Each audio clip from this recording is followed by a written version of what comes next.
आम्ही व्यवसायाची गुरुकिल्ली म्हणू, तुम्ही साक्षात महाराजांच्या गडकिल्ल्यांची व्यवसाय नीती समजा. नमस्कार मंडळी, आज आपण आलो आहोत मल्हारगडावर. तुम्हाला माहिती आहे की इतिहासामध्ये कात्रजचा घाट महाराजांनी ऑलरेडी प्रसिद्ध करून ठेवला आहे, पण सध्या सोशल मीडियावर कात्रजचा फ्लॅट ट्रेंडमध्ये, आणि तो ट्रेंडमध्ये आणणारे सागर बाबर सर आज आपल्यासोबत आहेत. आणि आज सरांसोबत आपण महाराजांच्या गडकिल्ल्यांबद्दल बोलणार आहोत. पण म्हणजे आता तुम्ही बऱ्याचदा ऐकलं असेल की महाराज आणि व्यवसाय याबद्दल बरीच मंडळी खूप बोलत आहेत, पण जेव्हा मी सागर सरांसोबत चर्चा करत होतो, सागर सरांनी एक वेगळाच अँगल मला व्यवसायाचा दिला, तो म्हणजे महाराजांचे गडकिल्ले आणि व्यवसाय. तर या गडकिल्ल्यांच्या भोवती फिरणारी ही व्यवसाय नीती आज सागर सरांसोबत आपण जाणून घेणार आहोत. तर सागर सर, व्यवसाय म्हटल्यानंतर इन्व्हेस्टमेंट आली, असेट्स आले, या सगळ्या गोष्टी आल्या. तर मला असं वाटतं की महाराजांसाठी या गडकिल्ल्यांनी असेट्स म्हणून फार मोलाची भूमिका बजावली आहे. तर त्याबद्दल तुमचं काय मत आहे? नाही, परफेक्ट आहे. म्हणजे प्रथमेश, ऍसेट म्हणून गडकिल्ल्याला बघायलाच पाहिजे, पण मला असं वाटतं आपण त्याच्या पुढे जाऊन बघितलं पाहिजे. आपण गडकिल्ल्यांना ॲज अ बिझनेस युनिट बघू शकतो का? ओके. गडकिल्ल्यावर एम्प्लॉयमेंट तयार झाली का? गडकिल्ल्यावर लोकांची घरं बसली का? गडकिल्ल्यामधनं बिझनेस तयार झाले का? ओके. गडकिल्ल्यामुळे आजूबाजूला अजून छोटे छोटे बिझनेस तयार झाले का? राईट. है ना. मग याच्यात सप्लाय चेन होतं का? ह्याच्यात स्ट्रॅटेजिक लोकेशन होतं का? हा सगळा जर विचार केला ना, तर अजून बऱ्याच गोष्टी बाहेर निघतील आणि आपल्याला बऱ्याच प्रेरणा मिळतील महाराजांकडनं की कसं असतं हे सगळं, है ना. आणि अजून मला असं वाटतं आपल्याला एक हा फार महत्वाचा विचार केला पाहिजे की महाराजांनी पहिला किल्ला जिंकला आणि 300 किल्ल्यापर्यंत गेले, है ना. म्हणजे एक बिझनेस युनिट पासून 300 बिझनेस युनिट, म्हणजे एक बिल्डिंग पासून 300 बिल्डिंग माझ्या बनवल्या, एक कारखान्यापासून 300 कारखाने, एक शॉप पासून 300. हा जो प्रेरणादायी प्रवास आहे तो जर आपण शिकू शकलो तर नथिंग लाईक इट. म्हणजे मी आता म्हणत होतो की गडकिल्ले म्हणजे मी असेट म्हणत होतो आतापर्यंत, पण ते असेट हा फक्त तुम्ही बिझनेस युनिटचा पार्ट मला छोटा सांगितला, आणि त्याच्या भोवती फिरणारी एम्प्लॉयमेंट, सप्लाय चेन आणि म्हणजे बऱ्याच गोष्टी आहेत. म्हणजे फक्त गडकिल्ले हे असेट पुरती मर्यादित नाहीये, डेफिनेटली ते बिझनेस युनिटचा भाग आहे. मला वाटतं की आता आपण या सगळ्या प्रवासामध्ये एम्प्लॉयमेंट बद्दल पण बोलू, कारण ऐकायला छोटा शब्द आहे पण खरंच ना, की समजा आता रायगड बसवला तर रायगडावर समजा 3,500ची वस्ती असेल, तर तेवढ्या लोकांना तिथे नोकरी मिळालेली आहे.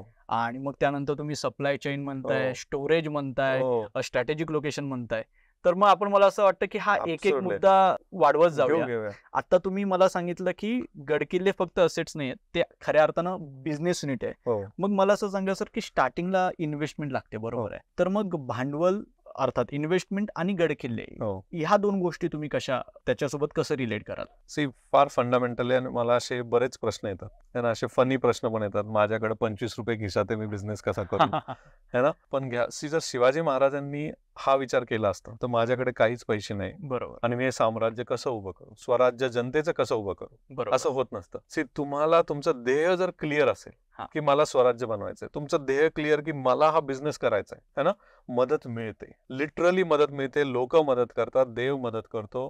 तुम्हीच विचार करा ना, महाराजांनी जेव्हा चालू केलं तेव्हा असं जर करत बसले असते की माझ्याकडे पैसे नाही, मी कसं काय स्वराज्य उभं करू, नाही, असं होत नसतं. बिझनेस पण असाच आहे, असं होत नसतं. तुम्ही पहिला गड जिंकायला जावा, तोरणा घ्या, तोरण्यात तुम्हाला सोनं मिळेल, बरोबर, प्रयत्न तर करा, पण तुम्ही तोरणाच घ्यायला नाही गेला तर सोनं कुठून मिळणार आहे? राईट. आणि मग त्या सोन्याने दुसरं घ्या, तिसरं घ्या. पण हा जो विषय आहे ना, हा फार महत्वाचा आहे. आणि त्यासाठी मला काय वाटतं, जसं महाराजांचं विजन फार क्लिअर होतं की मला जनतेसाठी काहीतरी करायचंय, माझ्या रयतेसाठी करायचंय, हे जर तुमच्याकडे क्लिअर असेल ना, मी कायम सांगत असतो, तुम्ही जेव्हा बिझनेस चालू करताय ना, ठीक आहे, पैसे कमवणार, पैसे आहेत, पण तुम्ही जर असा विचार केला ना की हा बिझनेस चालू करून मी 10 लोकांचं घर सांभाळणार आहे, सामाजिक त्याला एक झालर, बरोबर, ते जर केलं, त्या ध्येयाने चालू केलं ना, आणि तुम्ही जर दुसऱ्यांसाठी हे बिझनेस चालू करताय, आपोआप तुम्हाला इकोसिस्टम मदत करायला लागते, पैसे येतात, कारण लोकांचे चांगले तुम्हाला ब्लेसिंग्स मिळतात. बरोबर.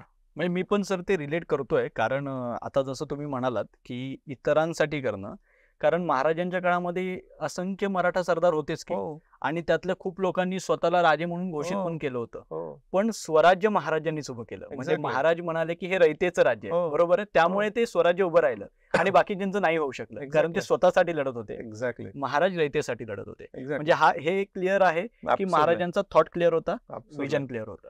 नाही, कसं आहे, आता आपण म्हणतो ना की बरेचसे सरदार होते, काही चांगले होते, काही स्वराज्यासाठी चांगले नव्हते, महाराज होते ना. मला काय वाटतं त्यांनी पण वेल्थ क्रिएट केली, त्यांनी पण साम्राज्य क्रिएट केलं असेल थोडं. मोठे कोण झाले? महाराज. का? कारण त्यांचं विजन मोठं होतं. राईट. आणि त्यांनी जनतेसाठी केलं. बरोबर. हाच आपला प्रश्न आहे. आज आपला मराठी माणूस काय करतो की मी एक शॉप काढतो, आणि का काढतो तर मला पैसे मिळाले पाहिजे. बस. नाही, अच्छा. तुम्ही पैसे मिळण्यापेक्षा मी काही सामाजिक मदत करू शकतो का, बरोबर, मी काही एम्प्लॉयमेंट जनरेट करू शकतो का, मी कुठला तरी सामाजिक प्रॉब्लेम सॉल्व्ह करू शकतो का. राईट. बघा ना, ह्यात उतरून आपोआप गव्हर्नमेंट पण पैसे देईल, कुठून तरी एक इन्व्हेस्टर येईल तुमच्याकडे. बरोबर. अरे प्रथमेश, तू फार मस्त काम करतोय, तू जिंजीवर जाणार आहेस है ना, मी तुला पैसे देतो. आपोआप होणार आहे. राईट. कारण तुझं विजन फार क्लिअर आहे. बरोबर. की बाबा मला गड किल्ल्यांसाठी पुढच्या जनरेशनसाठी माहिती गोळा करायची, हे तू काम करतोय, फार छान काम करतोय. राईट. आपोआप पैसे मिळत राहणार, तू त्यासाठी थांबणार नाही. तर असंच बिझनेसला आपण विचार करायला पाहिजे. ओके. तर आता भांडवल झालं, असेट झालं, तुम्ही स्ट्रॅटेजिक लोकेशन बद्दल पण आपण सुरुवातीला ते बोललो की स्ट्रॅटेजिक लोकेशन कशा पद्धतीने.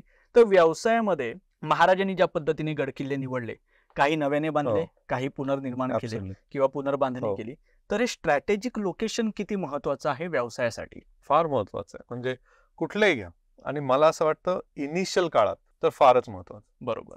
म्हणजे इनिशियली फॉर एक्झाम्पल, कारण कसं आहे, इनिशियली तुम्हाला व्यवसायामध्ये क्विक विन जरुरी आहे. म्हणजे काहीतरी लवकर जिंकणं फार जरुरी आहे. बरोबर. तुम्हाला तर तुम्ही लक्षात घ्या, महाराजांचे तुम्ही गड किल्ल्यांचं जर पाहिलं ना, महाराजांनी पहिल्यांदा एकदम स्ट्रॉंग किल्ल्यांवर अटॅक नाही केला. त्यांना माहिती होतं माझी ही टीम छोटी आहे, येस, है ना, याच्यातनं मला जिंकायचं. त्यांनी काय पाहिलं, हे 3-4 किल्ले आहेत, तिथे थोडी सिक्युरिटी वीक आहे किंवा तिथे कोणाचं लक्षच नाही. बरोबर है ना. पण महत्वाचं काय होतं, आपल्या टीमला समजणं की बाबा आपण आपल्या टीमची स्ट्रेंथ, आपल्या टीमला समजणं की आपण जिंकू शकतो. बरोबर. कसं असतं, लहान लहान काय होतं, जर इनिशियली आपण हारलो ना तर आधीच आत्मविश्वास गमावू शकतो. त्यामुळे इनिशियली स्ट्रॅटेजी, म्हणजे तुम्ही विचार करा, इनिशियली त्यांनी असे जे गट जिंकले ना, ते तुम्ही जर नीट विचार केला ना, की ते सिक्युरिटी वीक होती, है ना, त्यांच्या एरियामध्ये होते. त्यांनी जेव्हा जिंकले, त्यांना पैसे मिळाले, त्यांना कळालं की ना आता आपल्याला वाढवण्यासाठी सिंहगड घ्यायचा आहे किंवा वाढवण्यासाठी राजगडासारखा एखादा गड घ्यायचा आहे, त्यावेळेस त्यांनी जोर लावला. बरोबर. तोच आपण असा विचार केला पाहिजे का स्ट्रॅटेजिक लोकेशन. तर इनिशियली आपण जेव्हा डिसाईड करू की जर आपल्याला मिळालं, जर आपल्याकडे भांडवल असेल किंवा आपली ताकद असेल किंवा आपली इच्छा असेल ना, आणि जर एखादं तुम्ही कपड्याचं दुकान टाकता, तर का नाही टिळक रोडवर छोटं टाका, पण टिळक रोड घ्या ना. बरोबर. का? तिथे कस्टमर वॉक इन आहे. येस. मार्केटिंगला खर्च नाही करायचं. म्हणजे गरजेचं नाही की तुम्ही मोठं हेच घेतली, जागा घेतली पाहिजे आणि लाइटिंग केली पाहिजे. ऍब्सोल्युटली. छोट्यापासून सुरू करा, छोट्यापासून करा. फक्त धंदा कुठे आहे तो लक्षात घ्या. फार फार महत्वाचं. मी तर म्हणेल, लेट्स से तुम्हाला एखादं स्वीट मार्ट टाकायचं. ओके. आता मराठी माणूस आणि स्वीट मार्ट म्हणजे आपण कनेक्ट करत नाही. बरोबर. पण लेट्स से प्रथमेश आपण ठरवलं होतं आपल्याला स्वीट मार्टची चेन काढायची. बरोबर है ना. कसली चेन काढायची? फक्त पुण्यातल्या एखाद्या स्वीट जे आपली जिलेबी येलेच, फक्त जिलेबी जे आपल्या गावाकडे असते लाल मोठी, है ना, चेन काढायची. मी काय म्हणेल, इनिशियली स्टार्ट करताना 4च पदार्थांनी काढा ना. बरोबर. तुम्ही अख्खा काउंटर भरण्याची गरज नाही. राईट. पण ते 4 पदार्थ मेन स्ट्रीटवर चांगले डिस्प्ले करून काढा. बस. बरोबर. है ना. कस्टमर येतील, पैसे येतील, एम्प्लॉयमेंट जनरेट होईल, त्यांना तुम्ही सॅलरी द्याल, त्याच्यातनं दुसरं कराल, तिसरं कराल, आणि मग कदाचित 3चे मिळून एक मोठं होऊन जाईल. राईट. बरोबर. म्हणजे इनिशियलीच तुम्ही राजगड जिंकायला जाऊ नका. इनिशियली MG रोडवर 5000 स्क्वेअर फीटचं शॉप स्वप्न ठीक आहे. बरोबर. पण त्यात जाऊ नका, जोरात आपटा. स्टेप बाय स्टेप जायचं आपल्याला. म्हणजे 3 मुद्दे तर बरोबर झाले, पण ह्या 3 मुद्द्यांना एकत्रित करण्यासाठी त्याच्या सुरुवातीला लागतं तो म्हणजे रिसर्च. मला असं वाटतं की गडाच्या सुरुवातीला आता आपण उभे आहोत, रिसर्च साठी थोडंसं आज जाऊया आणि तळघरात आपण जरा चर्चा करूया का की रिसर्च हेर खातं कसं काम करतं. आणि मग कारण महाराज हेर खात्याला भेटायचं असेल तर तळघरातच भेटेल, खलबतखान्यामध्ये. तर मला वाटतं आपण मल्हारगडावर सर अलीकडेच शिवराजा छत्रपती प्रतिष्ठानने एक खलबतखाना, एक तळघर बेसिकली ओपन केलेलं आहे. आधी ते दबलेलं होतं माती. पाहिला मी तुझा व्हिडिओ. हा, तर मला वाटतं आपण तिकडे जाऊया आणि तिथे पुढची चर्चा करूया. चला या.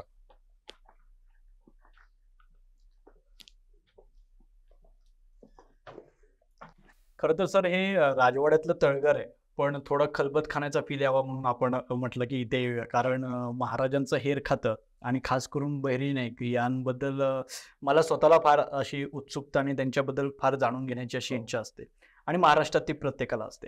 तर बहिर्जी नाईक म्हटल्यानंतर हेर खातं आणि हेर खातं म्हटल्यानंतर रिसर्च, बरोबर आहे. आणि त्याच्यानंतर कॉम्पिटिटर ॲनालिसिस. आपण मगाशी बोलत असताना तुम्ही मला तो शब्द माझ्या आता डोक्यात तो आहे की हेर खात्याचं काम फक्त आतल्या पोटातली माहिती काढणं म्हणजे नेमकं काय, तर मग कॉम्पिटिटरचं ॲनालिसिस करून ते गोष्टी महाराजांपर्यंत पोहोचवणं. तर या बिझनेसमध्ये कशा पद्धतीने वर्क करतात रिसर्च, कॉम्पिटिटर ॲनालिसिस आणि पुढच्या सगळ्या गोष्टी? नाही, म्हणजे तुम्ही जर पाहिलं असेल माझ्या मते, म्हणजे गनिमी कावा हा महाराजांचा एक फार मोठी स्ट्रॅटेजी होती. बरोबर. आणि त्याच्यानंतर सगळ्यात मोठी स्ट्रॅटेजी म्हणजेच हेअर खात. बरोबर. म्हणजे महाराजांनी त्या हेअर खात्यावर एवढा वेळ दिला आणि एवढं ते बसवलं ना, कारण त्यांना माहिती होतं. आणि कसं असतं, जेव्हा तुम्ही लहान असता, जेव्हा तुमच्याकडे पैसे कमी असतात आणि तुमच्या समोरचा कॉम्पिटिशन फार मोठा असतो, तेव्हा तुम्हाला प्रिसाईज म्हणजे एकदम अटॅक करताना चुकलं नाही पाहिजे, म्हणजे अटॅक करताना जिंकलंच पाहिजे. हे जर करायचं असेल, म्हणजे तुम्ही एखादं दुकान टाकलं आणि ते चाललंच पाहिजे, है ना, 99% चाललंच पाहिजे, तर तुम्हाला मार्केट रिसर्च, त्या एरियात किती कस्टमर येतात, किती घेतात, कॉम्पिटिशन काय, ते काय विकतात, आपण काय विकणार, काय चालतं, सर्व्हिस, हे करणं जरुरी आहे. बरोबर. तसंच महाराजांच्या वेळेस मला वाटतं त्यांना जी इन्फॉर्मेशन बहिर्जी नाईकच्या त्यांच्या टीम मधनं जी येत होती, त्याच्यावर त्यांची स्ट्रॅटेजीज बनायची. बरोबर. कधी अटॅक करायचा, कुठली ऑफर कधी लावायची, आपल्या बिझनेसमध्ये कुठली ऑफर कधी लावायची, काय करायचं आहे ना, त्यावेळेस कधी अटॅक करायचा, कुणाला घ्यायचं, कुणाला सोडायचं, या सगळ्या गोष्टी. मला वाटतं हे जे आपण म्हणलं पाहिजे की तुम्ही गड किल्ल्यावर जेव्हा पण जाल ना, तुम्ही खलबतखान्यामध्ये जर जमलं, जिथे जिथं ओपन आहे तिथे जायलाच पाहिजे, कारण तिथे स्ट्रॅटेजी बांधल्या. बरोबर. म्हणजे आयदर महाराज आणि बहिर्जी नाईक यांची स्ट्रॅटेजी किंवा त्यांचे अष्टप्रधान मधले 1-2 जण त्यांची स्ट्रॅटेजीज, म्हणजे जिंकण्यामागच्या स्ट्रॅटेजी सगळ्या तिथं जमल्या. बरोबर है ना. आज आपल्या कॉर्पोरेट लाईफ मध्ये किंवा याच्यावर आपण व्हाईट बोर्ड करतो, टीव्हीला दाखवतो, ही त्यांची बोर्ड रूम म्हणू शकतात. बरोबर. प्रायव्हेट बोर्ड रूम, इथेच सगळे डिसिजन झाले, इथेच सगळे. त्यामुळं बिझनेस मध्ये पण तुम्हाला रिसर्च करणं, रिसर्च वरनं ऍक्च्युअली काहीतरी फाइंड आउट करणं, तरच तो सक्सेस होतो. आपण हे महाराजांकडून शिकलं पाहिजे. आणि या जागेपेक्षा अजून तुम्ही फील करू शकता की कोणतरी असं बोलतंय आणि इन्फॉर्मेशन देतंय, की तो माहोल असतो ना, हो. की हे करायचंय, अमुक करायचंय, इथे जायचंय. किंवा मला वाटतं जेव्हा महाराजांनी लाल महालावर हल्ला केला होता, शाहिस्तेखानाची बोटं छाटली होती, तर कदाचित त्याचंही नियोजन इतकंच सूक्ष्म पद्धतीने झालं असेल आणि अशाच पद्धतीने एखाद्या तळघरात त्यांनी ते बसून केलं. ऍब्सोल्युटली. आज पण तुम्ही बिझनेस करताना त्याची तुम्ही काही स्ट्रॅटेजी ठरवली, ती जर तुम्हाला लीक व्हायची नसेल कॉम्पिटिशनला, तर तुम्ही बघा कोर टीमच आधी डिस्कस करता. बरोबर. आधी डिस्कस करता ही आपल्याला करायची, एक्झिक्यूट झाल्यावरच कळते की कोण कोण होतं त्यामध्ये. तसंच पाहिजे. Okay, great. सो मला वाटतं रिसर्च हा मुद्दा पण आता क्लिअर झालाय. आता आपण पुन्हा एकदा एम्प्लॉयमेंटकडे जाऊ, कारण मला पुन्हा आठवतंय की गड किल्ले is equal to business rate. So आपण एम्प्लॉयमेंट बद्दल बोलूया आणि आता इथून बाहेर पडूया. चला. तळघरातून किंवा आपण आता तात्पुरती त्याला खलबतखाना म्हणू, तिथून आता आपण रिसर्च हा विषय समजून आलो, बरोबर आहे.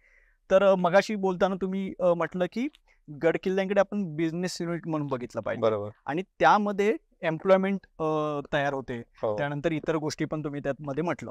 आता त्यापैकी पर्टिक्युलर आपण एम्प्लॉयमेंट बद्दल बोलूया का, की एम्प्लॉयमेंट म्हणजे नेमकं कशा पद्धतीने माणसं हेरली पाहिजे, किंवा तो एकूणच, कारण एम्प्लॉयमेंट हा काही फक्त माणसं हेरणं हा नाहीये, त्याच्या पलीकडे पण बऱ्याच गोष्टी आहेत. तर त्याबद्दल मला थोडं सांगा. ऍब्सोल्युटली.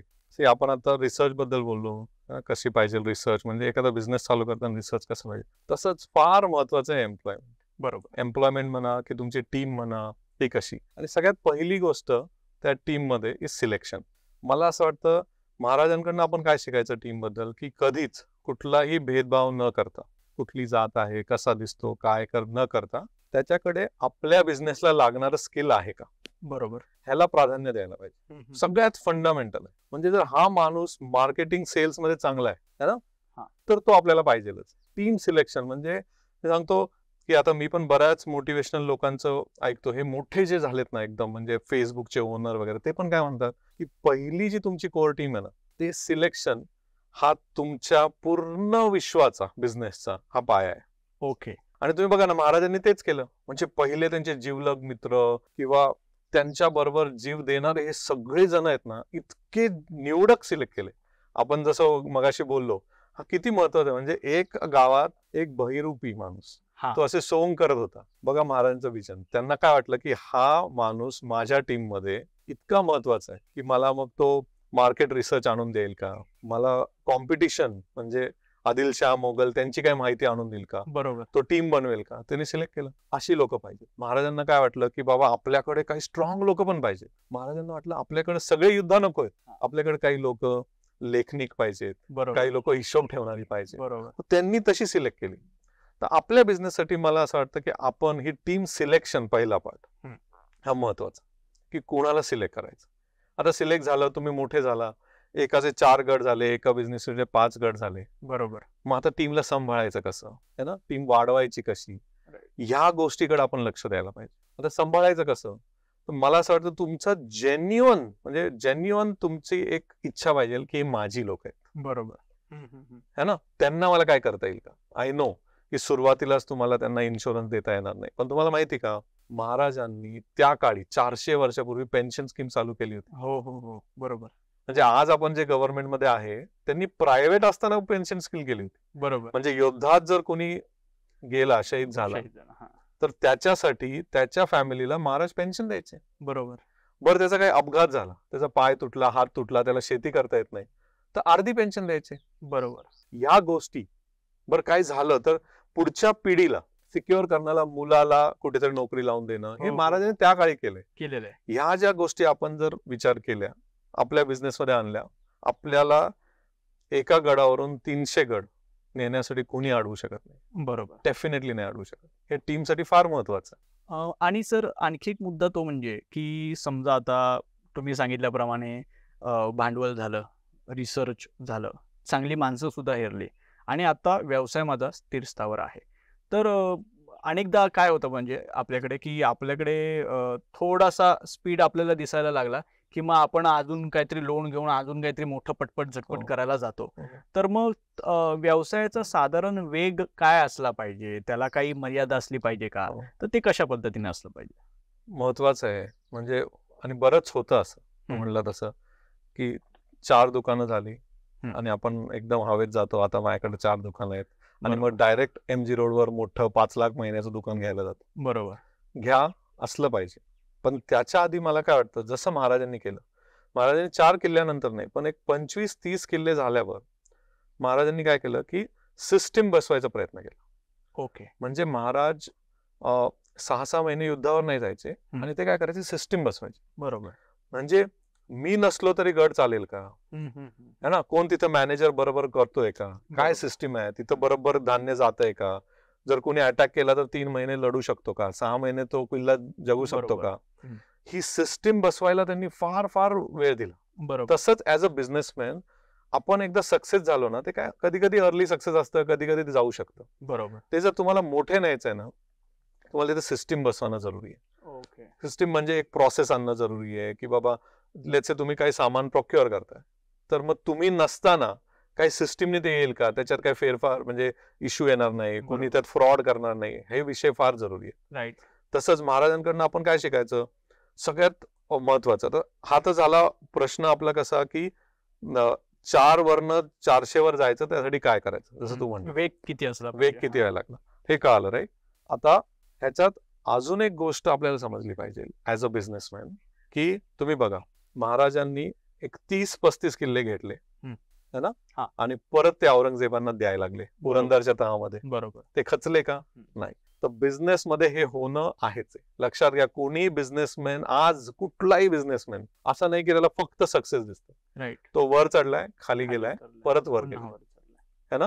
तसंच आपल्याला काय शिकायचंय, तुम्ही 4 दुकानं काढली है ना, त्यातली 3 फेल झाली. बरोबर. मग खचायचं का, नाही.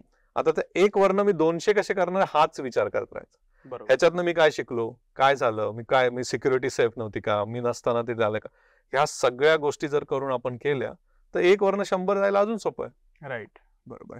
तुम्ही आता सर म्हणालात की 1 वरून 200 करायचं, पण तो खचलेला माणूस आहे ना, तर मग मला थोडं मेंटॅलिटी बद्दल सांगा ना, कारण प्रत्येकाला नाही होतं, मग अपयश घेतलंय तर त्या अपयशातून बाहेर पडण्यासाठी पण थोडा जिगरा लागतो.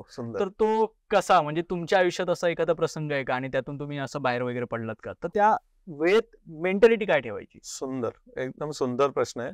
याच्यासाठी सगळ्यात महत्वाचं जे मला असं वाटतं, आता आपल्याला तर महाराज आपण त्यांचं एक आपण फक्त अनालिसिस करू शकतो.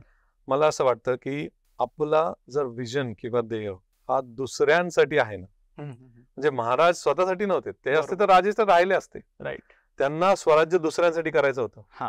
ते आपोआप ऊर्जा येते, आपोआप तुम्हाला येते. कारण काय, तुम्ही स्वतःसाठी नाही करत आहे.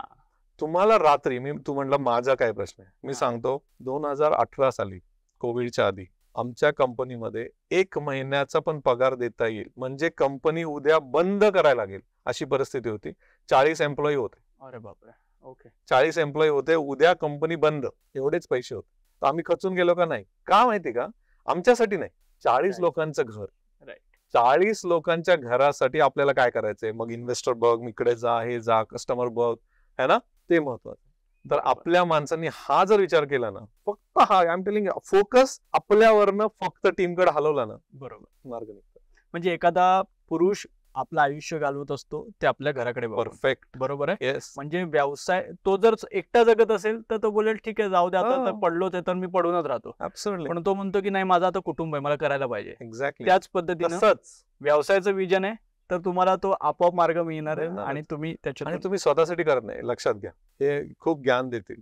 पैसे मी कमवतो, बरोबर, चांगले कमवतो, बरोबर है ना, पण नुसते पैसे कमवतो का नाही हे महत्वाचं. आपल्याला पैसे कमवता कमवता जर विजन असेल ना तर, आणि हा खूप महत्वाचा गोष्ट तुझे विचारला ना, हा प्रश्न इतका महत्वाचा आहे ना की खचून जातो माणूस. बरोबर. 4 आला तर म्हणजे.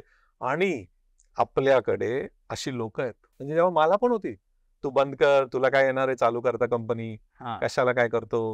बरं आलं, मला वाटतं थोडं सर तुम्हाला ब्रेक करतो. हा फार महत्वाच्या विषयावर तुम्ही आलात. म्हणजे तो आता आपला याचा विषय चालू होता की खच्चीकरण, सॉरी आत्मविश्वास खचणं, पण खचवणारे यांच्याबद्दल फार कमी बोललं जातं. तर ते कसं असतं, कारण दुर्लक्ष करणं हे तुम्ही कशा पद्धतीने केलात? तुम्हाला तुमचं मानसिक खच्चीकरण करत होते, त्या मंडेनं तुम्ही कसं टॅकल केलं? अनफॉर्च्युनेटली आपण मराठी लोकांमध्ये खचवणारी लोक खूप आहेत, पण तो त्यांचा दोष नाही. त्यांचा दोष नाही, मी कधीच त्यांना दोष देत नाही, कारण त्यांनी ते पाहिलंच नाही कधी. राईट. मी कधी पाहिलंच नाही की बाबा 4 वरनं 1 होऊन 1चे 10 होऊ शकतात. बरोबर. तोच तर म्हणजे जेव्हा आपण भेटलो, आपल्याला महाराज, गड किल्ले आणि बिझनेस हा जो मुद्दा आहे ना, मी का इथे आलोय हे आपल्या लोकांना कळायला पाहिजे. बरोबर है ना. आणि आपल्याकडे खूप लोक आहेत सांगणारी, शुअर, राईट. पण मला काय वाटतं, तुमचं विजन क्लिअर ठेवा, प्रूव्ह करा. आणि या बघा, मराठी माणूस, राईट, मराठा नाही, मराठी माणूस म्हणजे ताट आपली असते एकदम. माझा इगो तर एकदम स्ट्रॉंग असतो, इट्स गुड. इगोला चांगला युज करा ना. म्हणजे लेट्स से तुमचे 4 मित्र, 4 फॅमिलीवाले येऊन म्हणतात, हे तू काय करणार, तुला सुरुवातीला आला असेल प्रथमेश, राईट, तू जॉब सोडून याच्यात आलास. 10 लोक इन्क्लुडिंग बायको म्हणू शकते, त्यांची चुकी नाहीये. तर आपल्याला काय करायचंय, आपण इतकं फोकस राहून इतकं त्याला प्रूव्ह करायचंय ना, हे सगळे परत जुटतात. बरोबर. माझ्या बरोबर झालेलं आहे. माझ्या बायकोची मैत्रीण US ला सेटल, मी US ला आरामशी सेटल झालो असतो. ती मला तिथून फोन करते, क्या चल रहा है, इधर आराम से सेट हो सकता था, काय करतोय तिथे. ठीक आहे, ती तिचं काम करते, आपण आपलं काम करत राहू. बरोबर. आज मी तिथं 10 माझी लोक US मध्ये आहेत, मला जायची गरजच नाही. बरोबर. तर हे आपण करू शकतो. राईट. म्हणजे माणसं कोणीही असू शकतात, कुठल्याही परिस्थितीत असू शकतात, फक्त त्यांनी ते पाहिलं नाहीये असं आपण समजायचं, आणि आपण ते पाहतोय याचे आभार मानायचे आणि आपली आपण वाट चालत राहायचं. आणि मला असं वाटतं की ते मन आहे ना एक, की निंदकाचे घर असावे शेजारी. मी तर म्हणतो असावे आपल्या घरीच. अच्छा. म्हणजे आपले जवळचे मित्रच आपल्याला एवढे शिव्या द्यावे, कारण ते आपल्याला रस्त्यावर ठेवतात. बरोबर आहे. म्हणजे उडून पण देत नाही जास्त, है ना. आणि कधी कधी काय होतं, हे जेव्हा लोक आपल्याला बोलतात ना, कोणतरी चांगलंही बोलून जातो, कधी कधी हिट पॉइंट बोलून जातो. बरोबर. फीडबॅक ओपन ठेवायचं, मनावर लागून नाही घ्यायचं. बरोबर. आपलं चालत राहायचं पुढे. सर, या सगळ्या गोष्टी आपण पाहत असतो, पण मला एक थोडा वेगळा मुद्दा जो या सगळ्याच्या सुरुवातीला असतो अनेकदा, की व्यवसाय सुरू करत असताना ना, आपल्याकडे फार असं नाही का की सगळं लॅविश आणि सगळं मोठं तिथूनच सुरू करायचं असतं. याबद्दल आपण बोललो, ठीक आहे. म्हणजे जसं की मला तुम्ही म्हटलं तसं की एखादं कार वॉशिंग असेल तर कार वॉशिंग म्हणजे मला तो 5,000 आणि 10,000 स्क्वेअर फूटचाच तो हे पाहिजे, आणि मग मी करणार, एका गाडीपासून नाही सुरुवात करणार. तर हा जो माइंडसेट आहे ना, तर त्याबद्दल एकंदर काय म्हणणं आहे तुमचं, की सुरुवात कशा पद्धतीने? म्हणजे मला माहिती आहे की मी आता आपण जवळपास असं अर्ध्या टप्प्यावर आलो आणि मी पुन्हा तुम्हाला मागे नेतोय की सुरुवात, पण ना ते थोडं क्लिअर होणं गरजेचं आहे की छोटी छोटी पावलं, मगाशी आपण सुरुवातीला बोललो, तर ती छोटी छोटी पावलं त्याबद्दल थोडंसं सांगा की ती कशा पद्धतीने वर्कआउट होतं. थेंबे थेंबे तळे साचे म्हणजे नेमकं इथे कसं? नाही, कुठलाही बिझनेस करताना आपल्याला एकच लक्ष ठेवायचं आहे, महाराजांनी जसं केलं. महाराजांनी काय 100 किल्ले जिंकले का? नाही जिंकले. बरोबर. 1चे 2, 2चे 4, 4चे 10, 30, परत मागे आले, परत वर गेले, हेच होतं. बरोबर. तुम्हाला एखादा बिझनेस तुझा स्वतःचा घे, ओके. है ना, की लेट्स से तुझा बिझनेस नाही पण ही तुझी आवड आहे, तू हे चालू केलं. हो. तू जर म्हणला असतास ना की मी आता हा 10 लाखाचा ड्रोन घेऊनच सुरुवात करतो, ते कधीच झालं नसतं. बरोबर. इन्स्टेड तू काय केलं, जे तुझ्याकडे आहे त्याच्यात तू चालू केलं, तुला कळालं की लोकांना आवडतंय, मग तू हळूहळू वाढवायला लागला, है ना. तसाच बिझनेस करायला पाहिजे. मला सगळ्यांना हेच मत आहे की स्टार्ट करा. मी जसं मगाशी एक सांगितलं, कपड्याचं दुकान टाकताय ना, नका ना 10 लाखाचा स्टॉक, फक्त शर्ट पॅन्ट मी चालू करा. बरोबर. एकच सेगमेंट पकडा, चालू करा. वाढलं हे आवडलं, मग किड्स चालू करा, मग वुमेन्स चालू करा, असं करू शकता. बरोबर. हळूहळू वाढवू शकता. हेच काय फंडामेंटल आहेत, छोट्या छोट्या गोष्टी आहेत. किराणा मालाचं दुकान टाकतंय, कशाला सगळं नाहीये माझ्याकडे, आपल्याकडे सपोर्ट नाहीये. बिस्किट्स, फक्त बिस्किट चॉकलेट विकायला चालू करा, हळूहळू वाढवा. बरोबर, वाढवू शकतो. कन्सिस्टन्सी व्हायला. Okay sir. सर, व्यवसायाची सुरुवात आणि आता त्या सगळ्या बेसिक कॉन्सेप्ट आपण क्लिअर केल्या, ठीक आहे. आता त्याची पुढची स्टेज असते, समजा आता एखादा स्थिर स्थावर व्यवसाय आहे आणि तो अनेकदा पुढच्या जनरेशनकडे तो जातो, आणि मग ती प्रोसेस, मग ती कशा पद्धतीने तयार करायची पुढची जनरेशन सुद्धा, कारण तुम्ही एवढा मोठा सेटअप तयार केला जातो, मग तो कशा पद्धतीने हँडओव्हर करायचा, या सगळ्या गोष्टी आहेत. तर मला वाटतं जिथे महाराजांनी युगत मांडली अशी जागा आपल्या समोरच आहे सर. मला वाटतं आपण तिकडे जाऊया आणि व्यवसायाची युगत आपण तिकडे मांडूया. परफेक्ट, चला. मला वाटतं सर, महाराजांच्या एकूणच प्रवासामध्ये आग्र्याची सुटका आणि हे तुम्हाला माहिती आहे की दक्षिण दिग्विजय, तर हे 2 फार महत्त्वाचे फेज आहेत. तर त्याबद्दल तिथे तुम्हाला काही वाटतं का, तिथे आपण काही कनेक्ट करू शकतो का? हो, जबरदस्त आहे. हो, म्हणजे आग्राच्या सुटकेला तुला वाटत असेल की हे कसं एक स्ट्रॅटेजिक मूव्ह होतं, है ना. म्हणजे कठीण परिस्थितीतनं महाराज कसे बाहेर आले, ह्याच्यापेक्षा मी त्याला वेगळ्या अँगलनी बघतो. ओके. आणि बिझनेस साईडनी जर बघायचं असेल त्याला, तर महाराजांनी संभाजी महाराजांनाच का नेलं? 9 वर्षाच्या मुलाला एवढ्या लांब नेणं, मला असं वाटतं ही त्यांनी दुसरी पिढी घडवण्याची सुरुवात केली. म्हणजे त्यांना त्यांचा लार्जेस्ट कॉम्पिटिटर, बरोबर, औरंगजेब दाखवायला की बाबा ह्याच्याशी तुला उद्या लढणं आहे, कशी परिस्थिती आहे, भारत कसा आहे, तुला इथेपर्यंत जिंकायचंय. बरोबर. आणि आय एम शुअर हे कुठेच डॉक्युमेंट मध्ये नसेल. तुम्ही विचार करा, 6 महिने संभाजी महाराज आणि शिवाजी महाराज एकत्र, हा तेवढाच वेळ असेल त्यांच्या आयुष्यातला. ऍक्च्युली तेवढ्या वेळात त्यांनी किती शिकवलं असेल, काय करायचं काय नाही करायचं. त्यांना शहाजी महाराजांनी काय शिकवलं, त्यांना जिजाऊंनी काय शिकवलं, बरोबर, ह्या सगळ्या गोष्टी त्यांनी घडवण्यात घालवल्या असतील, है ना. तसा आपण विचार करायला पाहिजे की ऑपॉर्च्युनिटी शोधून नेक्स्ट जनरेशन कशी घडवायची, है ना. मी माझ्याच ह्याच्यातलं एक तुम्हाला उदाहरण देतो. तर आमच्या 2 CBSE शाळा आहेत. तर आता आम्हाला नेक्स्ट जनरेशन, आम्ही खूप चांगले शाळा चालवतो, सगळं चांगलं आहे. नेक्स्ट जनरेशन घडवायची वेळ आत्ताच आहे आम्हाला. आम्ही आत्ताच जर त्यांना शाळेची आवड नाही लावली तर काय होणार, बरोबर, है ना. तर हा विचार प्रत्येक बिझनेसमॅननी करायचा आहे, जर तुमचा लॉंग टर्म बिझनेसचा विचार असेल. ऍक्च्युली म्हणजे दुसरी पिढी घडवण्यासाठी कठीण प्रसंग का असे ना, त्याच्यामध्ये खेचा, त्याला न्या, त्याला सांगा की यातून असं बाहेर पडायचंय. एक्झॅक्टली. म्हणजे गरजेचं नाहीये की अनेकदा असतं ना की एखादा बाप, एखादा वडील, ते जे सगळं दुःख असतं ते घरापर्यंत पोहोचू देत नाही, जरुरी आहे. पण काही वेळा काही प्रसंग तुम्हाला त्याला सोबत घेऊन किंवा तिला सोबत घेऊन, तुमचं जे पुढचं जनरेशन असेल तिला सोबत घेऊन, मला वाटतं तुम्ही नेलं पाहिजे. बेटर आहे ना की तुम्ही असताना ते दाखवा कठीण परिस्थिती. बरोबर, बरोबर. म्हणजे नंतर त्याला फेस करायचीच आहे. राईट. आत्ताच दाखवा त्याला. राईट. आता मला दक्षिण दिग्विजयाबद्दल थोडी आता आतुरता आहे की तुम्ही आता त्याबद्दल काय सांगा. त्याचाही माझा एक वेगळा अँगल आहे. त्याच्यामध्ये आपण मगाशी एक शॉर्ट मध्ये बोललो की सिस्टीम कशी लावायची. तर मला असं वाटतं दक्षिण दिग्विजय हा महाराजांचा सिस्टीमचा एक मोठी केस स्टडी आहे. ओके. सगळ्यांना माहिती आहे it was part of business expansion, बरोबर. पण बिझनेस एक्सपान्शन मध्ये महत्वाचं काय, आपण कधी विचार केला की महाराजांनी एक तर बघा कॉन्फिडन्स, म्हणजे जेव्हा ते इथून निघाले ना, त्यांनी एक 100-200 त्यांचे खास सरदारच घेऊन निघाले. का? कारण त्यांना कळालं की आता आपण मी जिंकत जाणार गड, पण गड जिंकल्यावर मला तिथं माझा एक माणूस बसवायचा. बरोबर. मग त्यांनी विथ फॅमिली लोक नेली तिथं, की बाबा ठीक आहे आता हे सरदार आहेत, तुम्ही जावा आणि ह्या किल्ल्यात तुम्ही ताबा घ्या, आता इथून पुढे तुम्ही बघा, हे तुमचं राज्य, पुढे जाऊन दुसरं राज्य, है ना. हे त्यांनी विचार, म्हणजे कॉन्फिडन्स लेवल किती की मी जिंकणारच आहे. त्यानंतर माझी सिस्टीम काय की माझी लोक, आता ही लोक निवडताना अशी नाही निवडली त्यांनी कशी निवडली की माझ्या बरोबर ह्या लोकांनी हे 50 गड ऑलरेडी सांभाळलेले आहेत. बरोबर. म्हणजे आपण काय करायचं, लेट्स से मला हे प्रश्न येतात, माझं एक मोबाईलचं शॉप आहे, मला तर 3 करायचे, पण मी एकटाच आहे, आता त्याच्यावर कोण बसणार. बरोबर. तर आपल्याला काय करायला पाहिजे, आपल्या दुकानात 2-3 माणसं अशी घडवायची एकदम जवळची, आणि जेव्हा दुसरा शॉप आपण चालू करू त्याला तिथे बसवायचं. राईट. बऱ्याच कॉर्पोरेटमध्ये आत्ताही होतं. तुम्ही विचार करा, एखाद्या कंपनीला महाराष्ट्रातनं डायरेक्ट जाऊन गुजरातमध्ये एक प्लांट काढायचा आहे. बरोबर. पहिले ते त्यांचे विश्वासू लोक पाठवतात, आणि नुसते विश्वासू नाही की त्यांनी ऑलरेडी प्रूव्ह केलेलं आहे. म्हणजे तिकडे नवीन भरती होत नाही, पहिल्या की लोक तर इथलीच लोक असतात. बरोबर है ना. हे एक महत्वाचं झालं. दुसरं, जेव्हा आपण एखाद्या माणसाला पाठवतो त्यावेळेस आपण त्याला शिकवलेलं असतं, आणि आपल्याला एक 90% गॅरंटी असते की हा फेल नाही होणार. बरोबर. ते फार महत्वाचं असतं. राईट. है ना. ते ह्या गोष्टी मॅनेज केल्यानंतर आपण दक्षिण दिग्गजातनं हे जर शिकलो ना, की एका दुकानानं दुसऱ्या दुकानात जाताना किंवा एकाचे 10 दुकानं करताना आपल्याकडे 10 विश्वासू लोक आहेत का. कारण हे 100% गॅरंटी आहे की आपण स्वतः 10 दुकानात बसू शकत नाही. महाराजांना माहिती होतं की मी नाही बसू शकत, पण तरी पण त्यांनी तो प्लॅन केला.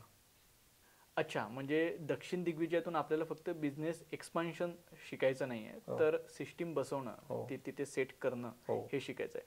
पण सर, हा एक फार महत्वाचा मुद्दा आहे की तुम्ही एवढं मोठं जेव्हा साम्राज्य उभं करता तेव्हा गरजेचं आहे का, की आता समजा तुम्ही तर म्हणता की विश्वासातली माणसं तर तुम्ही बसवली, बरोबर आहे, तर मग कर्त्यानं, म्हणजे जो बिझनेस ओनर आहे की ज्याच्या हातात सगळे पॉवर्स आहेत, तर त्यानं या सगळ्या ठिकाणी जावं लागतं का प्रत्येक वेळी, किंवा काय, म्हणजे ते कशा पद्धतीने हे सगळं, म्हणजे सिस्टीम तर आता तुम्ही बसवली, त्याच्या पुढची प्रोसेस कशी असणार आहे. सिस्टीम बसवल्यापेक्षा आपण आता माणसं बसवली है ना.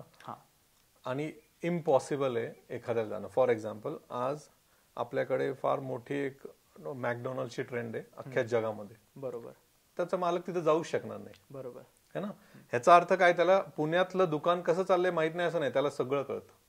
तसंच मला असं वाटतं महाराजांनी त्यावेळेस लोक बसवली आणि लोकांबरोबर रिपोर्टिंग सिस्टीम पण बसवली, आणि त्याची लोक वेगळी होती. लेट्स से आपण आता मल्हारगडावर आहे, मल्हारगडावरनं महाराजांना काय रिपोर्ट जाणार, की रसद आहे का, पाण्याची सोय आहे का, कुठे डागडुगीची गरज आहे का, है ना, काही रिस्क वाटतीये का, गावातल्या लोकांमध्ये कुठली हेअर सापडले का. ह्या ज्या महत्वाच्या गोष्टी महाराजांना रेग्युलरली जात होत्या, रेग्युलरली ऍटलीस्ट त्या अष्टप्रधानांकडे येत होत्या, त्यातल्या अजून महत्वाच्या महाराजांकडे जात होत्या. बरोबर है ना. तसंच बिझनेस मध्ये तुम्ही जर MIS, तुमचा मॅनेजमेंट सिस्टीम जर नाही बसवली ना, रिपोर्टिंग, तर तुम्ही ग्रोथ कसं करणार. म्हणजे मला जर कळालंच नाही माझं पुण्यातलं कोरेगाव पार्क मधलं मोबाईलचं दुकान कसं चाललंय आणि मी बसलोय सांगलीमध्ये, बरोबर, मला कसं कळणार. आणि आज तर मी म्हणेल आपल्याकडे टेक्नॉलॉजी आहे, टेक्नॉलॉजी लावा, रिपोर्टिंग तुमच्या मोबाईलवर येईल. बरोबर. तर हे आपण महाराजांकडे शिकलं. त्यांनी, मी तेच सांगतोय, गड किल्ले, महाराज आणि बिझनेस हा जो विषय आहे ना, हा इतका महत्वाचा आहे आपल्या सगळ्यांना. तर गड किल्ल्यावरनं माहिती जाणं पण जरुरी आहे ना. बरोबर आहे. बरोबर आहे. काय होतं, कधी कधी मी तुम्हाला सांगतो, आपण असा विषय घेऊ की एखाद्या गडाला अटॅक होण्याचा चान्सेस आहेत, म्हणजे कोणीतरी येऊन आपल्याकडे युद्ध होणार आहे ना. तर त्यावेळेस महाराज काय करायचे, जर कळाल्यावर बाहेरून फोर्स पाठवायचे. बरोबर. बिझनेसला कसं बघणार, दिवाळीचं सीझन आहे, टिळक रोडवर दुकान आहे, बरोबर, दिवाळीमध्ये हजारो लोक येतात कपडे घ्यायला.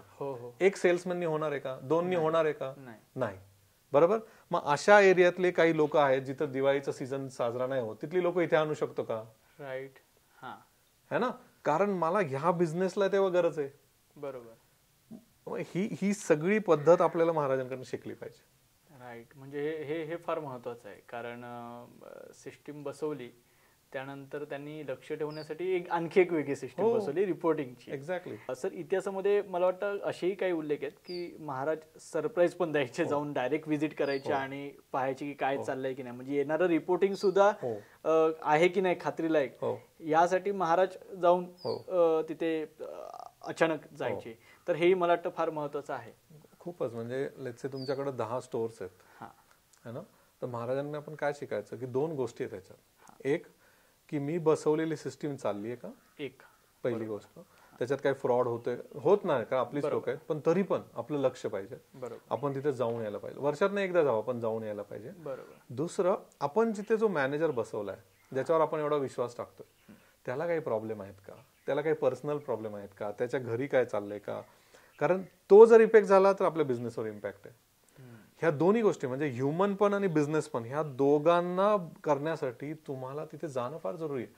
महाराज आता आपल्याला माहित नाही, कारण जेव्हा जेव्हा महाराज गेलेत नॉट नेसेसरी लिहून ठेवलंय, कारण सरप्राईज व्हिजिट कोण लिहून नाही ठेवत. बरोबर. पण आय एम शुअर महाराजांनी जे महत्वाचे गड आहेत, जे महत्वाचे रूट्स आहेत, त्याच्यावरचे गड आहेत, रेग्युलरली जात असणार. काय चाललंय, कसं असतं, शेवटी ऍज अ ओनर तुम्ही जाताना तुमचे बारीक लक्ष असतं, वेगळ्या गोष्टी असतात. कारण तुम्ही एक गड नाही बघत, तुम्ही 300 गड बघत असता. बरोबर. तिथला मॅनेजर एकच गड बघत असतो. त्यामुळे हे जरुरी आहे तुम्हाला तिथे जाणं, व्हिजिट करणं. मी खरं तर पुढच्या मुद्द्याला हात घालणार होतो, अपॉर्च्युनिटी, संधी हेरणं. पण ना तुम्ही आता बोलता बोलता एक महत्वाची गोष्ट बोलून गेलात आणि मला त्याबद्दल तुमच्याकडून थोडं विस्तृतपणे ऐकायचं आहे. तुम्ही एक मुद्दा मांडलात की सिस्टीम जेव्हा महाराज बघायला जायचे तेव्हा महाराज तिकडच्या त्या मॅनेजर, समजा आपण तिकडचा किल्लेदार किंवा इतर जी मंडळी आहेत त्यांच्यासोबत संवाद साधायचे. बरोबर आहे, म्हणजे तुम्ही म्हणाल की तिकडच्या एम्प्लॉई सोबत तुमचा संवाद असणं गरजेचं आहे, त्यांचे प्रश्न तुम्हाला माहित असणं गरजेचं आहे. आणि महाराजांनी हे केलं, म्हणजे महाराजांनी खऱ्या अर्थानं जे मावळे जीव देणारे कमावले. तर मला त्याबद्दल सांगा की म्हणजे महाराजांनी तर हे केलं, हे आपल्याला माहिती आहे की महाराजांनी प्रश्न समजून घेतले, ते सोडवले. जसं मगाशी आपलं चर्चा झाली होती की पेन्शन चालू केली किंवा अर्धी पेन्शन चालू केली जखमींसाठी. तर हा मुद्दा किती इफेक्ट करतो की तुमच्या माणसांवरचं इतकं बारीक लक्ष असणं गरजेचं की त्याच्या आयुष्यात काय चाललं आणि आपण त्याच्यासाठी काय कॉन्ट्रीब्यूट करू शकतो, हे किती महत्वाचं. म्हणजे सी महाराजांच्या लेवलला किंवा आपला एक बिझनेस आहे मोठा आहे, आपल्या लेवलला सगळ्यांशी बोलणं पॉसिबल नाही. बरोबर. पण मला काय वाटतं की काही की लोक आहेत ना, जसं किल्लेदार आहे किंवा काही तिथले देशमुख आहेत, तिथले है ना, काही जी लोक आहेत त्यांच्याशी संवाद फार जरुरी आहे. बरोबर. कारण कसं आहे, सगळंच रिपोर्टिंगनी येत नसतं आणि आपण शेवट माणूस आहे. काही गोष्टी असतात, जसं मी प्रथमेशला भेटायला आलो, त्या भेटल्यावरच कळणार आहे की तुला काही प्रॉब्लेम चालू आहे, चेहऱ्यावरनं कळणार, बॉडी लँग्वेजवरनं कळणार तुला काही प्रॉब्लेम आहेत का. होऊ शकतं एखादा किल्लेदार म्हणेल की मला परत महाराष्ट्रात यायचंय, मला जिंजी नाही सूट होते कारण माझे आई वडील इथे किंवा व्हॉट एव्हर रिझन. पण तो महाराजांना घाबरून म्हणा किंवा कसं सांगायचं म्हणून तो कधीच सांगणार नाही. बरोबर. भेटल्यावर कळेल. तसंच तुम्ही एखादं शॉप दिल्लीत टाकलं आणि इथला माणूस पाठवलाय आणि त्याचे आई वडील इथं आजारी आहेत, तर तुम्ही जेव्हा भेटायला जाल तेव्हा तो सांगेल नाही नाही मला जरा 6 महिने जाऊ शकतो का. सोपी गोष्ट आहे, सॉल्व्ह होऊ शकते. अशा गोष्टी म्हणजे फक्त तुमच्या एका व्हिजिटने सुद्धा बऱ्याच गोष्टी 100% लागू शकतात. ग्रेट. म्हणजे बरं झालं की तो मुद्दा मी तुमच्याकडून थोडा विस्तृतपणे समजून घेतला, कारण म्हणजे ताकद ओळखणारे आपले व्ह्युअर्स आहेत, त्यामुळे त्यांना समजून जाईल की माणसं कशी जपायचे. आता आपण मला वाटतं की ऑपॉर्च्युनिटी बद्दल बोलूया, संधी हेरणं. कारण व्यवसाय हा संधींवर तर असतो की एक संधी आली की ती बरोबर पकडायची आणि त्यावरून बिझनेस ग्रो करायचा. तर ह्या संधीबद्दल काय सांगाल. आपण बिझनेसमध्ये संधी हेरणं किंवा ऑपॉर्च्युनिटीज राहणं हे महत्वाचं आहे. म्हणजे आपण आता जस्ट म्हणालो की जसं दिवाळीचं सीझन आहे तर त्यावेळेस काय जाईल है ना, हे महत्व आपल्याला माहिती पाहिजे. क्लायमेट काय, जसं आता इलेक्शनचं टाइम चालू आहे, बरोबर है ना, मग इलेक्शनची संधी आहे, मग त्यावेळेस माझ्या बिझनेसमध्ये काय वाढ होईल, कुठं मी सपोर्ट करू शकतो है ना, हे फार जरुरी आहे. किंवा एखादी ट्रेंड चालू आहे एखादी मार्केटमध्ये है ना, त्याला धरून करणं हे महाराजांनी केलं त्यावेळेस, पण वेगळ्या पद्धतीने. लक्षात घ्या. बरोबर. तुम्ही जर बघितलं ना, महाराजांनी जे गड जिंकले, आपण आता गडाबद्दल बोलतोय है ना, गड जिंकताना त्यांनी ह्या बऱ्याच गोष्टी लक्ष दिल्या. म्हणजे फॉर एक्झाम्पल औरंगजेबाचे वडील जेव्हा गेले त्यावेळेस 2-3 वर्ष शांत होता औरंगजेब, कारण तो वर जात होता है ना. त्यावेळेस महाराजांनी पटकन एक 10-12 किल्ले जिंकून घेतले. हा राईट, बरोबर. ती सिच्युएशन कंट्रोल होती. म्हणजे तिकडे आदिलशाह काय झालं ते पटकन साऊथ मध्ये गेले. बरोबर. आपल्याला ऍज अ बिझनेस हे जरुरी आहे आणि त्यासाठी आपला हेअर खाता, आपला कॉम्पिटिशन अनालिसिस होऊ शकतं. म्हणजे मी तुम्हाला सांगतो, बिझनेसमध्ये आम्ही पाहिलंय की तुम्ही एका मार्केटमध्ये आणि तुम्हाला जर कळालं ना की ह्या मोबाईल शॉपीवाल्याचा कॅश फ्लो मध्ये इश्यू आहे, त्याच्याकडे स्टॉकच नाहीये, है ना, त्यामुळे पब्लिक बाहेर येते. बरोबर. तुम्ही लावा buyer board, latest stock available, latest iPhone available. Right. संधी आमच्याकडे बोलवा कस्टमर. बरोबर. End of the day business करा, इथिकल करा. बरोबर. पण बोला ना, कस्टमर दुसरीकडे जाणार, माझ्याकडे येईल. बरोबर. हे करा. तसाही तो बाहेर पडतोय, हो, तो तुम्ही कन्वर्ट करा. हो, राईट. बरोबर. म्हणजे संधी अशा पद्धतीने तुम्ही ऍब्सोल्युटली तुमच्या क्षेत्रामध्ये जशी जमेल तशी करा. करायचे. मला वाटतं आपण बऱ्यापैकी गडकिल्ले आणि व्यवसाय याबद्दल आता बोललेलो आहोत. आणि मला आता एक शेवटची गोष्ट डोक्यामध्ये येते, ती म्हणजे मला देवगिरी आठवतोय. देवगिरीची परतीची वाट आठवते. आणि बिझनेस मध्ये अनेकदा म्हटलं जातं की व्यवसायामध्ये प्लॅन बी असणं फार गरजेचं आहे. तर मला वाटतं मल्हारगडावर आहोत आणि चोरवाटेने आपण वर आलो. मला वाटतं चोरवाटेकडे पुन्हा जाऊ. परतीचा मार्ग तो आहे आणि मला वाटतं तिथेच आपण व्यवसायातला परतीचा मार्ग कसा असू शकतो त्याबद्दल चर्चा करूया. सर,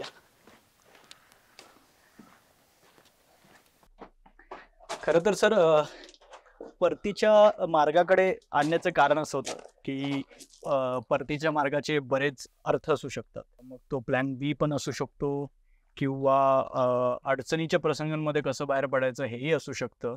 मला असं वाटतं की मी मगाशी म्हटलं तसं मला देवगिरी आठवला. ठीक आहे. देवगिरी हा इतका अभेद्य आणि अफाट किल्ला आहे की महाराज सुद्धा त्याच्या प्रेमात पडले होते. महाराजांनी जेव्हा रायगड पाहिला तेव्हा त्यांनी त्याची तुलना कोणासोबत केली होती तर देवगिरी सोबत केली होती की देवगिरी उंच आहे, मोठा आहे, बरोबर, पण देवगिरीला परतीची वाट नाहीये. बरोबर.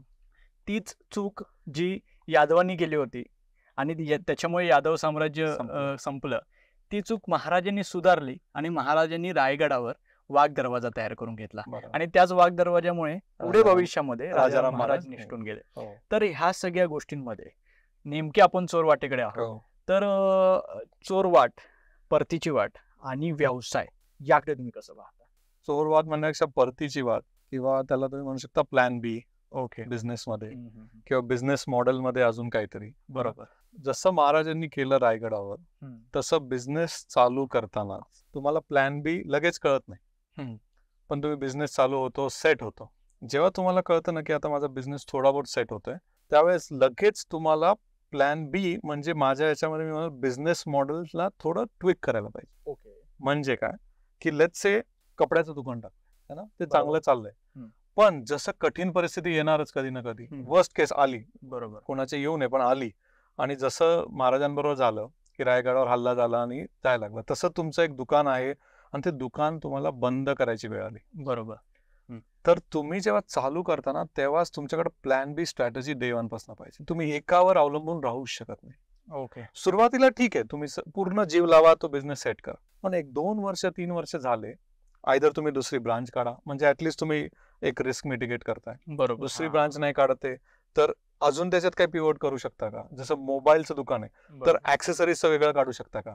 चला, मोबाईल मध्ये भांडवलामुळे माझं दुकान बंद पडलं, पण ऍक्सेसरीज तर चालू आहे. हो. ह्या सगळ्या गोष्टी आपल्याला आधीच जर महाराजांसारख्या प्लॅन केल्या तर फेलियरचे चान्सेस कमी होतील आणि मग आपण म्हणजे आपल्याला या कठीण परिस्थितीत आरामशीर पुढे जाऊ शकतो. बरोबर. सो मला वाटतं की व्यवसायाची सुरुवात म्हणजे मला आठवतंय कात्रजचा घाट आपण बोललो होतो आणि आज आपण चोरवाटेकडे आहोत. सुरुवात, मध्य, शेवट आणि अगदी पुढच्या पिढीकडे सुद्धा कशा पद्धतीने हँडओव्हर, या सगळ्या गोष्टींकडे आपण गेलो, त्या गोष्टी आपण विस्तृतपणे ऐकल्या. खूप छान वाटलं सागर सर. खूप वेगवेगळे अनुभव आणि वेगवेगळ्या पद्धतीनं, वेगवेगळ्या अँगलनं या सगळ्या गोष्टीकडे कसं पाहावं हे एक नव्याने कळलं. Thank you so much. पुन्हा एकदा भेटूया आणि पुन्हा एकदा कुठला तरी गड एक्सप्लोअर करूया आणि पुन्हा एकदा महाराजांची व्यवसाय ते पुन्हा एकदा एक्सप्लोअर राजधानीवर करू. जरूर. Thank you so much sir. चला या.